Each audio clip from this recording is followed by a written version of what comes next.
Well, I actually started as manager of CIL in July 91, and that was, the recession was actually in place at that time. As far as the economy goes, things were fairly quiet and sales were down, and it was a case of, in running CIL, it was a case of putting the building blocks in place so when we came out of the recession, things would start to move. But of course there was quite a lack of confidence in the economy. And that was a real management exercise because of the desire to support your dealers who were obviously doing it hard. It was a period of great change because Eric Hayman and Graham Marsden had been the two leaders in the industry for 15 years and both retired from office. Eric had been there 15 years and done a masterly job in the circumstances. A great man, a wonderful fellow, and I have so much time for him. He used to come down to this farm and visit us on his motorbike and his leathers, and we had a very good working response. So he didn't mind at all the fact that he felt that there was a need for change. He'd been in the chair for 14 years, and that was just too long. And it was at that time that Kevin O'Brien came in as chairman. I was his deputy. I don't know what got me motivated, but I decided to stand, but I was only prepared to stand as president. At that stage I had a lot to learn still about the actual caravan industry side, and I think I'll always remember Kevin for his, his input. Parallel to that, of course, CIA was being got off the ground, and Jerry Ryan did a great job with that. Come the late 80s, early 90s, when the recession came, we had to change our style of management. I was fortunate to go and spend some time in the States and saw that Go RVing campaign was starting. A good friend of mine, Tom Faludi, started that, so I came back and presented that to Kevin and others, and that's when we formed the national body. And we got on with marketing the industry and growing the industry, so I think it was grow the industry. That came about by the Australian body, but certainly Victoria gave it a lot of help, as did all of the other state associations. Of course, caravan sales then started to improve, particularly towards the end of the 90s. Fortunately, whilst we had a 3,000 sales per year happening, we grew at a 10% per year in sales from that low base. And that, in the early 1990s, was very significant to aiding the regrowth of the industry. And as I said, if you compound that 10% per year, by the time we got to the year 2000, we were looking pretty healthy. And so Kevin and I had worked through that, particularly that first 5-year period. On show, the latest futuristic designs to revolutionise the humble caravan and the way Victorians spend their leisure time. And collectively, the challenge was put out to manufacturers to let's do something different to show where we possibly can go in the year 2000. The cohesion of the committee at the time were with us where we were going, and it was re-establishing this CTIA on a new base together with Joan Tallow. And we moved out of our rental property into Harcourt Street. We did all those sort of entrepreneurial things, I suppose, I was talking about before. And it was exciting, and it was hard work too. We were looking for a new building, or looking to relocate, I suppose, more than purchase a new building. Bernard Corser was a property consultant. There was one occasion when Bernard mentioned that there was a building in Harcourt Street and he thought we should go and look at it. It was too good to let go, and I had to run back to the office. Fortunately, it wasn't far away, to get the chequebook. That was a Sunday morning exercise, moving everything from the old office to the new office, all hands on deck, trailers and cars and boots. And the first thing, one of the things we actually did to try and stimulate the industry at the time, we set up the Leisurefest. We had a promotions and marketing committee, and Tom Harding set that up, and he did a wonderful job. Des Tebb took on the control of the Leisurefest, which was introduced during my term, the very first one we held at Waverley, the car park at Waverley football ground. Well, I can remember the first Leisurefest. Leisurefest was a trial that Kevin O'Brien and I put in to see just how it might take off. It worked. Everyone enjoyed it. Everyone enjoyed it. It wasn't about money. People just thought it was great fun. It was something that people enjoyed.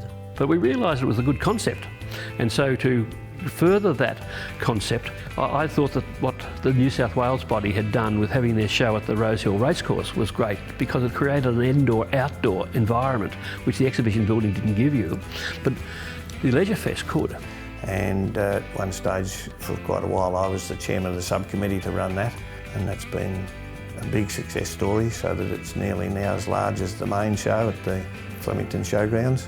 And then the shows all got amalgamated because some members didn't know what was going on with, one particular show, and someone else is doing something with another show. So everyone knew what was happening with the Melbourne show, the Sandown Racecourse. And then it also got discussed looking to introduce some regional shows. And out of that became born was the Bendigo Leisurefest, and some 13, 14 years ago.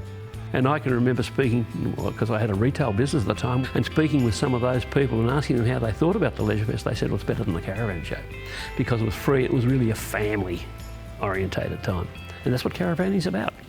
Mangalore Airport, 100 kilometres northeast of Melbourne. Today, a dedicated group of Victorian caravan enthusiasts meet on the first of 3 trials in their quest to rewrite the Guinness Book of Records entry for the fastest ever caravan tow. We needed a promotion for the caravan industry, and Tony Bellamy and myself had been talking about breaking the land speed record.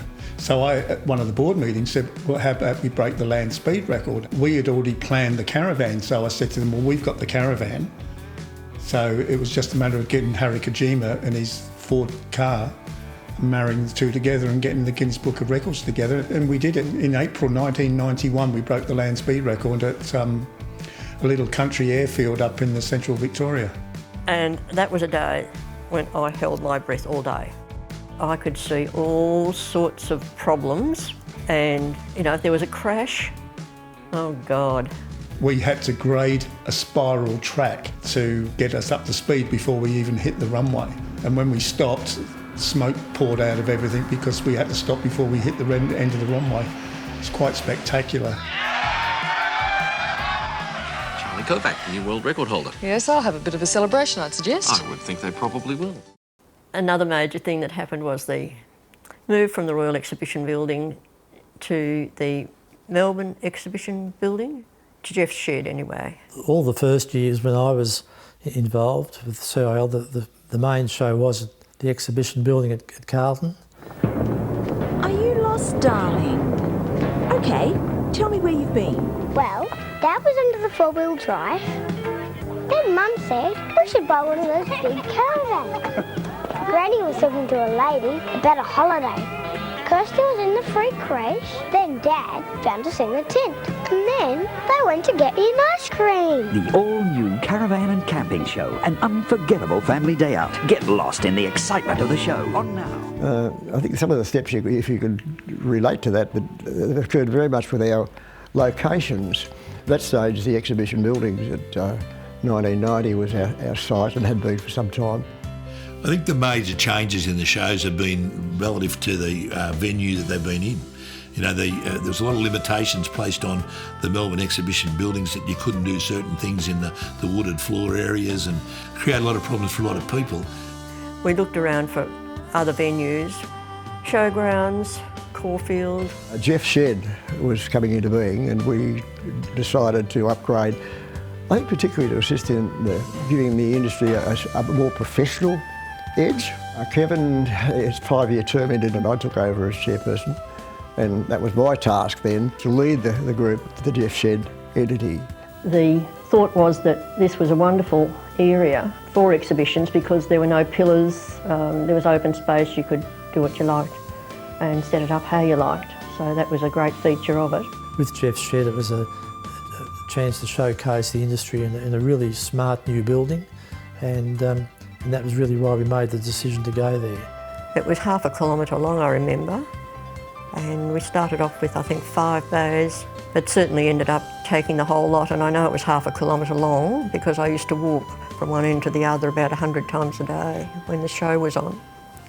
There's no business like show business, and there's one show you shouldn't miss. And that's the Caravan Camping 4-Wheel Drive and Destination Show. The fabulous costumes, the star performers, the sets, the props, the locations. There's even a place where you can rehearse your 4-wheel driving skills. The Caravan Camping 4-Wheel Drive and Destination Show. It's the greatest show on earth. I'll see you there.